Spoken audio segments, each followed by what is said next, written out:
সমষ্টি পুনৰ্নিৰ্ধাৰণৰ পাছত ধিং সমষ্টিত শক্তিশালী ৰূপত অসম গণ পৰিষদ। অসম গণ পৰিষদৰ আজি 41 সংখ্যক প্ৰতিষ্ঠা দিৱস। 1985 চনৰ 14 অক্টোবৰত প্ৰতিষ্ঠা হৈছিল আঞ্চলিক ৰাজনৈতিক দল অসম গণ পৰিষদৰ। তাৰ পাছৰে পৰা বিভিন্ন উত্থান পতনৰ যোগেদি দলটোৱে অতিক্ৰম কৰিলে 41টাকৈ বৰ্ষ।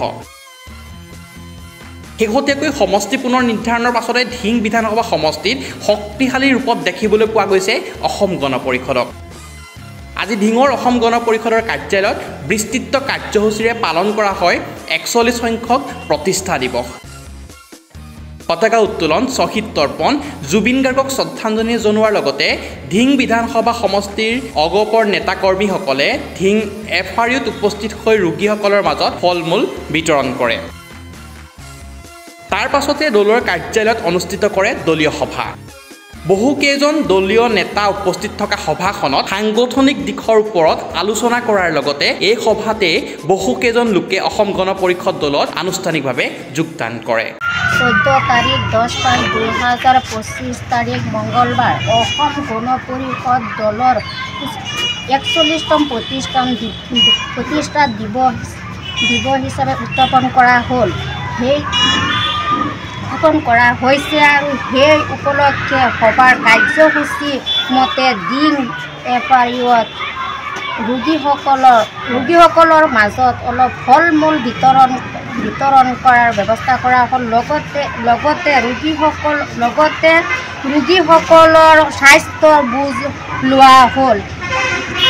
মই অসম গণ পৰিষদ দলৰ প্ৰাৰ্থীৰ প্ৰথিত্ব, সেয়েহে মই সকলোৰ ওচৰত দোৱা আৰু আশীৰ্বাদ বিচাৰিছোঁ। আজি অসম গণ পৰিষদৰ আজি এটা খুবেই ভাল দিন। আমাৰ আজি অসম গণ পৰিষদৰ 41তম প্ৰতিষ্ঠা দিৱস। 1985 চনত আজিৰ দিনটোতে আজি 14 অক্টোবৰ তাৰিখে গোলাঘাটৰ বাকৰিত আমাৰ অসম গণ পৰিষদ দলৰ জন্ম হৈছিল। আৰু সেই বৰ্ষৰ পৰাই ক্ৰমাগতভাৱে আমি আজি 41তম প্ৰতিষ্ঠা দিৱসত আমি ভৰি দিছোঁ। দলৰ কাৰণে আমি আজি খুবেই ভাল দিন। আমাৰ অসম গণ পৰিষদ দলৰ ধিং বিধানসভা সমষ্টিও আজি আমাৰ অসম গণ পৰিষদ বিধানসভা সমষ্টিৰ মুখ্য কাৰ্যালয়ত আমি কেইবাতৰপীয়া কাৰ্যসূচীৰে আজি আমাৰ এই প্ৰতিষ্ঠা দিৱসৰ আজি শুভ মুহূৰ্তবিলাক আমি অতিক্ৰম কৰিছোঁ আৰু এতিয়াও আমাৰ চলি আছে। আমাৰ প্ৰথম কাৰ্যসূচী আছিল আজি ধিং বিধানসভা সমষ্টিৰ আমাৰ পতাকা উত্তোলনৰ কাৰ্যসূচী আৰম্ভ হৈছে।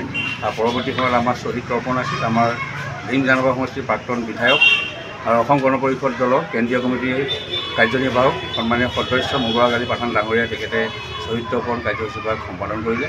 ইয়াৰ পিছতে আমাৰ আহিল আমাৰ হিয়াৰ আমঠু আমাৰ ৰহস্যজনক মৃত্যুৰ বলি হোৱা প্ৰয়াত জুবিন গাৰ্গ ডাঙৰীয়াৰ প্ৰতিচ্ছবিত আমি মাল্যাৰ্পণ আৰু বন্তি প্ৰদান কাৰ্যসূচীভাগ কৰিলোঁ। আৰু লগতে তেখেতৰ যি ৰহস্যজনক মৃত্যু, এই ৰহস্য উদ্ঘাটনৰ কাৰণে ক্ষীপ্ৰ গতিত যাতে অনুসন্ধান কৰিবৰ বাবে মুখ্যমন্ত্ৰী ডাঙৰীয়ালৈ এখন স্মাৰকপত্ৰ প্ৰদানৰ ব্যৱস্থা কৰিছোঁ, এটা ন্যায় প্ৰদানৰ কাৰণে।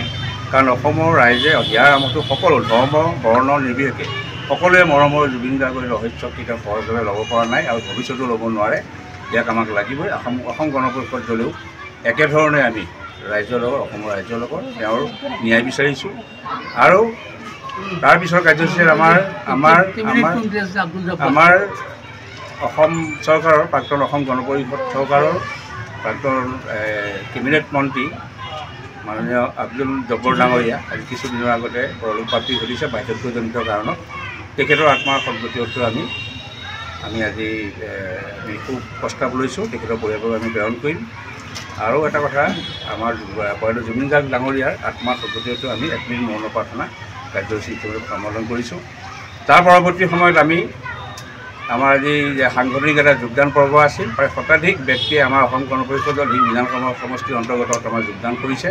ইয়াৰ পিছতে আমি ধিং FRUত আজি যিসকল ৰোগী বিচনা লৈ আছে তেওঁলোকক আমি ফল মূলেৰে খাদ্য আপ্যায়নৰ এটা ব্যৱস্থা কৰিলোঁ। সম্পূৰ্ণ আনুষ্ঠানিকভাৱে অনুমতি লৈ সেই কাৰ্যসূচীভাগ আমাৰ ইতিমধ্যে হৈ গৈছে। আৰু এতিয়া আমি পৰৱৰ্তী যিখিনি কাৰ্যসূচী আছে সেইখিনি আমি সম্পাদন কৰিম। আজি দিনটো আমি এই ধৰণে আজি আমাৰ 41তম অসম গণ পৰিষদ দলৰ প্ৰতিষ্ঠা দিৱসটি ধিং বিধানসভা সমষ্টিয়ে উদযাপন কৰিছোঁ। News desk report, time of Assam. সময়ৰ খবৰ সময়ত পাবলৈ ফলো কৰক টাইম অফ আছাম।